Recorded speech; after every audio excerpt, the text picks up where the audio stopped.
Here's a clip to explain 3.1 on genes. So, what is a gene? Well, a gene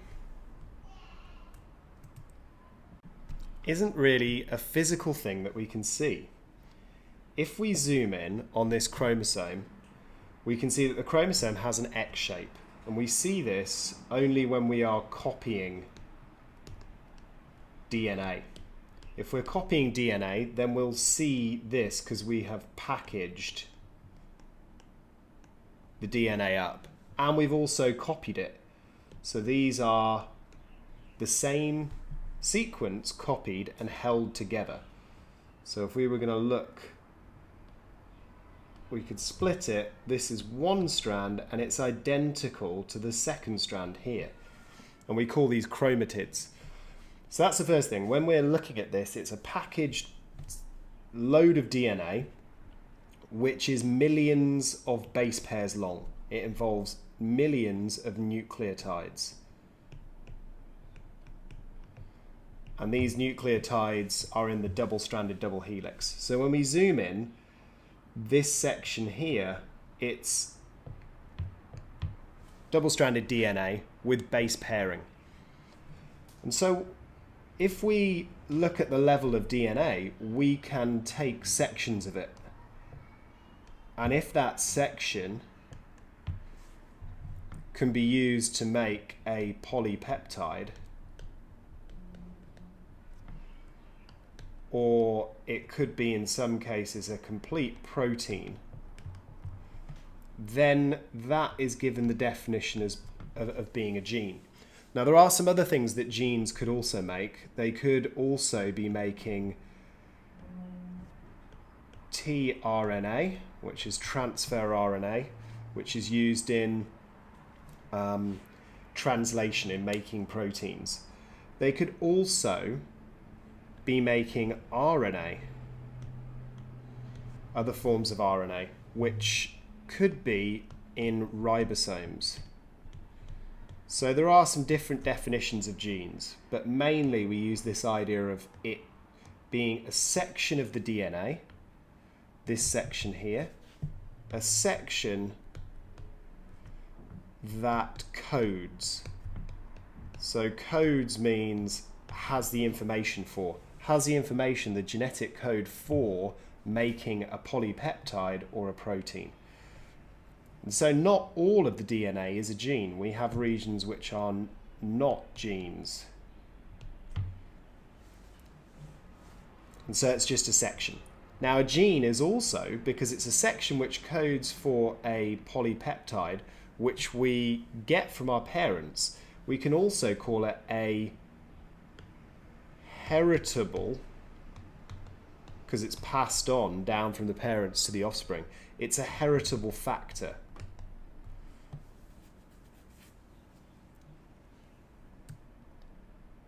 So here's the definition: a heritable factor that controls a specific characteristic. A section of DNA which codes for one polypeptide or one protein. Now in some cases we might need more than one. So hemoglobin, it requires 4 polypeptides to make the full protein. Sometimes it could be that one gene makes one complete protein, but sometimes we need more. So it's definitely one gene, one polypeptide, and often it's one gene leads to one protein. How does the number of genes in humans compare with other species? Before we did the Human Genome Project and sequenced the whole of our genetic information, people had predictions and they thought that we would actually have a lot more genes than we do. We have 21,000. The human brain is the most complex thing in the universe. And so given our intelligence and how much more complex our brain seems than other organisms, scientists were kind of surprised to find that we didn't have more genes than we do. And there's a lot of reasons for that. We can use genes in different ways. We can chop them up in different ways. And lead to a lot of complexity, but it's kind of interesting that rice has more genes. And we find this in a lot of plants. They often have duplicated genes, whereas we don't have many of those duplicated genes. So generally speaking, when we increase genes, increase the number of genes, we are leading to an increase in complexity. But this isn't always the case when we have duplicated genes. We could have a lot of chromosomes, a lot of genes, and it isn't actually the most complex organism. But it certainly holds at the lower level. Bacteria and viruses have far fewer genes.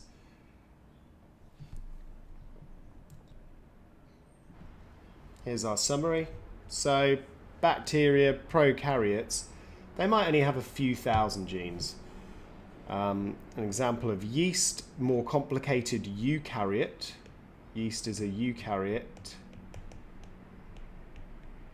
So eukaryotes are more complex because they have a nucleus, they have membrane-bound organelles. And then we've got eukaryote plants like rice, which has got 31,000, which is more than us. So this number here, it's around, I think it's just over 21,000 now, the update. Whereas organisms might have more than us, even if they are less complex because of duplicated genes. Where are these genes actually located? Well, here, this is what's called a karyogram.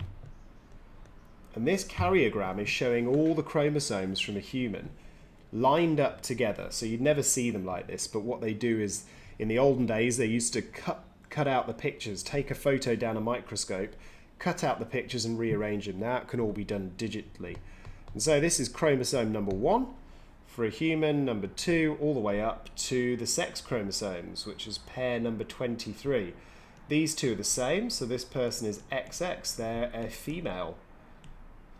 Alright, so where are genes located? Well, they have a very particular location on the chromosome. So if we take exactly the same point of these pairs of chromosomes, one had come from the mother and one from this person's father, because we get half from each. But at exactly the same location, we will have exactly the same genes. So a gene has a physical location on a particular chromosome, and this is called the locus. That's the singular. Or we could talk about multiple locations or loci. So what are the loci for genes involved in skin colour or hair colour that we've identified? And we could find that they are actually located in different positions. Well, sorry, with the same position, but on different chromosomes. So there are hundreds of genes which have been implicated in kind of IQ test score intelligence, and they're scattered across the different chromosomes. But we always know that wherever that gene is in a human, if we look in another human, it will be at exactly the same location. So it's like a physical location for the gene. Here's an example of a specific one. For cystic fibrosis that we'll have a look at, on chromosome 7, at exactly this location, so this is the middle, the centromere, at exactly this location is a gene. So if we were to zoom into it, it would be a code. We would have a code on this DNA. And within this code, for some people, we have a change in the code. And that leads to cystic fibrosis. But this code is always on chromosome number 7, always at exactly that location, and it doesn't matter which human we look at. So the locus for the cystic fibrosis gene, which is involved in pumps across membranes, and if it goes wrong, if there's an error in this gene, if there's some kind of fault in it, and you have two faulty copies, one from your mother, one from your father, then you're going to develop cystic fibrosis, and it leads to this genetic disease. So an analogy here is comparing books. If on the same page at exactly the same line you had the same information across two books, that would be a kind of a similar thing to what happens with genes. It's always at exactly the same location. And we can think about that in terms of the base pairs. So the base pairs, and that would be down here, we're seeing base pairs. So if we count along, we can work out how many base pairs down a chromosome something is, and a gene will always be at exactly the number of base pairs, regardless of which human it is. So you might find a gene at 552,789 base pairs of chromosome number 3. And it will always be exactly there. So here's our summary. Genes are located at a specific position on one type of the chromosome, or one number. That's its locus, e.g. cystic fibrosis, which is on chromosome number 7. And in all humans, it's found at exactly the same locus, unless there's been some kind of chromosome mutation. What are alleles and how do they differ from each other? Well, an allele is a specific form of a gene. And so we can see some different ways that we can have alleles. This chromosome in the individual was from the mother or the father, and this one from the mother or the father, so let's just label them. So that's where they came from initially. And this organism here is homozygous because they've got the same form of that gene.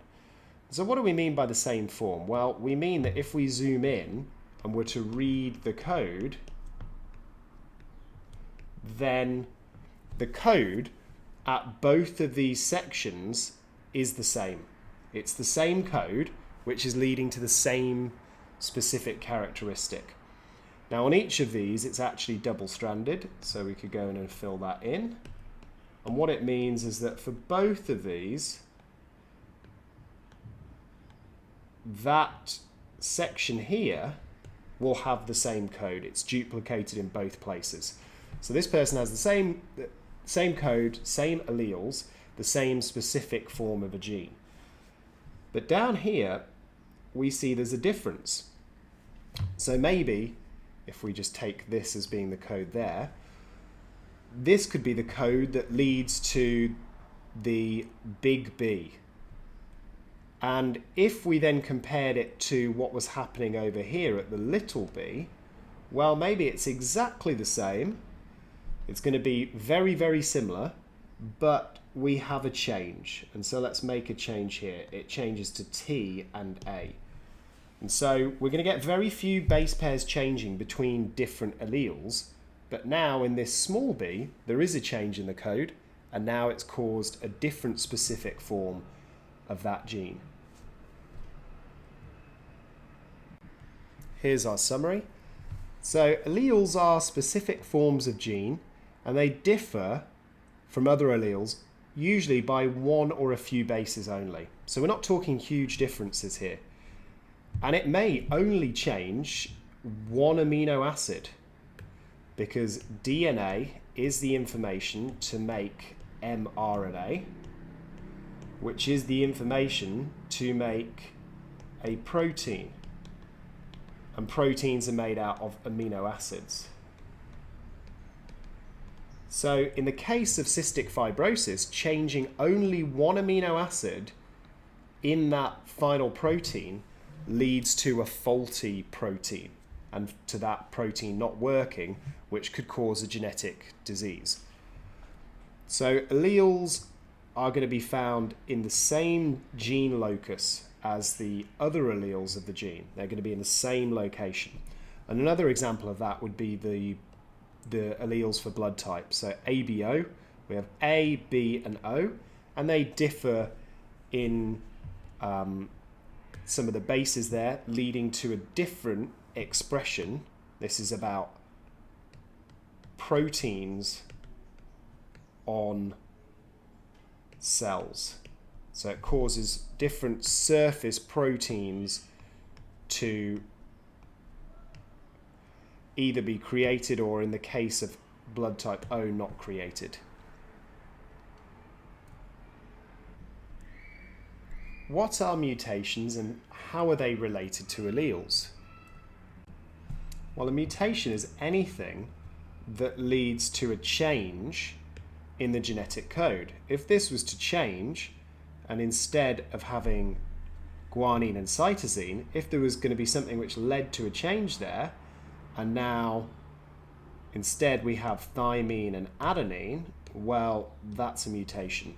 So mutations could be things that change the base pairs. They could delete base pairs. They could cause bits to be chopped out. Or they could cause an addition. So changes, which we call substitutions, deletions or additions are all mutations, and they're happening to the nucleotides. So one thing that smoking does is it causes cuts in the DNA, causes damage. And when these bits are cut, then you have to glue it back together. And so the cell tries to repair, but in repairs, mistakes can be made. And we might get a change in these base pairs. So anything that does this is a mutagen. Mutagens cause mutations by maybe causing breaks in the DNA, causing you to repair it, but then you might make a mistake. So how's this related to alleles? Well, alleles are forms of genes, and if we create changes, we may create a new allele. And a new allele may be both good or it could be bad. And what natural selection will do is select for the good. And so this can lead to evolution. When we get new alleles that could be good, and natural selection will act against bad new alleles and it will select against them. One other thing to mention is that sometimes if we get a mutation, if we change the genetic code somehow, it may not cause any change in the amino acid that we get. Sometimes, let's say this was methionine, which is an amino acid. If it was methionine, we could, in some cases, we could change one of those letters. It's 3 bases can give the information for 1 amino acid. And sometimes we can make changes and still get the same amino acid. And this is a bit like in English where we can have 2 different ways of saying the same thing. 2 different words spelt differently which mean the same thing. And so this is called degenerate. The genetic code is degenerate because we can have more than one. We can say methionine with ATT or AGT. Now that, I'm sure, isn't actually correct. I would have to look up a genetic code table to look at it. But this is an example. So we can change, we can have a mutation, and it could be called neutral. It's a neutral mutation because it doesn't lead to any change in the genetic code, in the amino acid made. And that wouldn't lead to a change in the polypeptide. And here's our summary of that. So a gene mutation is the change in the base sequence, the nucleotides of an allele of a form of a gene.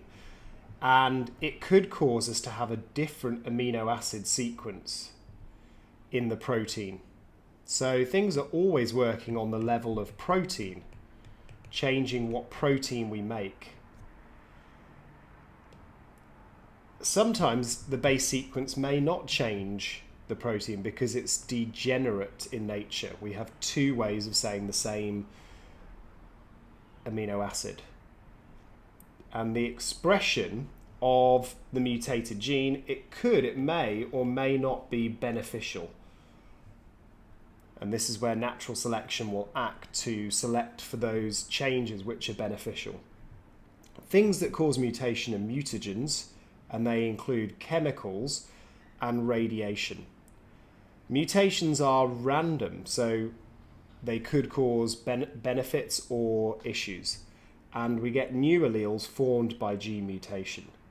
Now, many things are actually natural. So oxygen causes mutations, and it is a natural thing. And also there are mistakes in copying DNA, mistakes in replication, which are going to lead to mutations, and they're not to do with harmful kind of artificial chemicals. If we want to compare DNA sequences between organisms, we can use databases to do it.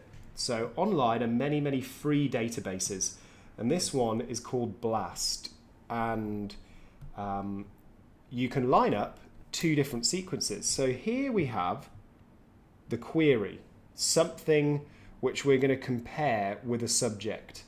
And you can see along the top that we're lining up the bases of DNA which are known in that sequence for a particular gene. And then we get the new DNA that we're querying it with. And this actually is a comparison between human DNA and Neanderthal DNA. So how similar were they for this particular gene? And you can see where it's a dot, it's the same. And where we've got this red just here, a T changed to a C, well, that's the difference. So actually humans and Neanderthals had very, very similar DNA, but we've got some changes. Here in the Neanderthal, they've got cytosine rather than thymine, and over here they've got guanine rather than adenine. And this, underneath here, we're seeing the letters M, E, these are the amino acids which it results in. And so you can see it's the same, but then we've got a change down here to valine, a change in the amino acid. And so that's our change, which might do something. Now this polypeptide, if it's got a different amino acid, might be different in these two organisms. So we use databases to compare sequences. One example of a genetic disease which is caused by a change in DNA is sickle cell anemia. And if we look down here, a sickle is something used to cut grass in harvesting. And people thought that the red blood cells created as a result of sickle cell anemia looked like a sickle. So they said that they were sickle shaped. So rather than having this nice round and flexible shape, they have this elongated shape. And it's caused by inside having abnormal hemoglobin, which makes these long structures, which are like rods inside the cell. And it causes the cells to become longer and thinner. And we can see that these sickle cells will then, in the capillaries, they will start to block the flow. And the block of flow of blood will lead to a decrease in oxygen. And so if you have sickle cell anemia, you're getting lack of oxygen to organs and lack of oxygen to extremities. So it can cause lots of problems, with the consequences ultimately being organ damage. If we have reduction in oxygen and blood flow, so these blood cells here, the sickle cells, can't carry oxygen very well, then we're going to get symptoms associated with that. You can have stroke if it blocks the blood vessels leading to the brain. It also can cause you to be weak and dizzy. And the other things that it would cause would be pain and anemia, because you get a decrease in red blood cells because these sickle cells will burst as well. And so you don't have enough red blood cells. You get swelling, you can have vision problems. And so it's quite a serious disease if you have both of the genes for sickle cell. Normally what happens is the wild type DNA, the normal DNA, leads to, so it's these three bases. Three bases can be read, and we can make three bases in the copy in the mRNA. And then this can be read by the ribosomes. It reads the mRNA, and we get the correct amino acid, which is glutamic acid.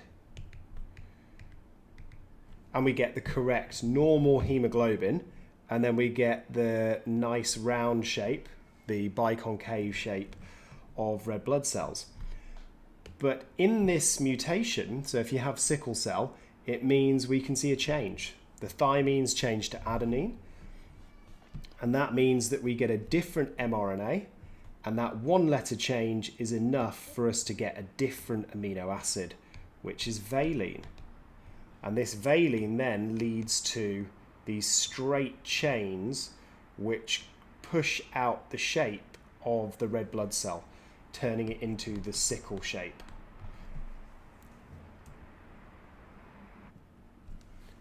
And this is what we can see here. Normal biconcave when we've got the correct code, and down here we get this elongated fibrous hemoglobin formed, which causes the blockages and the clots. And so you can have hemoglobin, HB, you could be HbA if you have the normal gene. So someone who has two copies of the normal gene would be HbA, HbA. You could be someone who is HbA, HbS. So you've got the mutation. The S is for sickle cell. Or you could have two copies of the faulty gene, and you could have both of those. Now, when you've got both, this can be lethal because you're going to have a lot of sickling trait.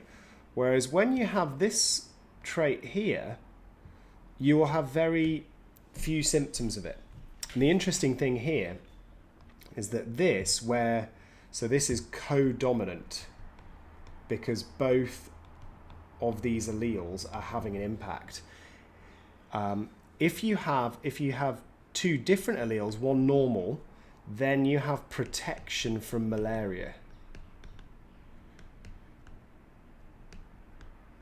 And so this is one of the reasons why this sickle gene has been selected for, because it protects against malaria, and in some areas that is very important to have that protection against malaria, so it increases the frequency of that gene. So here's our summary. Sickle cell anemia is due to a base substitution. It's only a single one, which changes the DNA. It leads to a change in transcription, which we will look at in 7.2.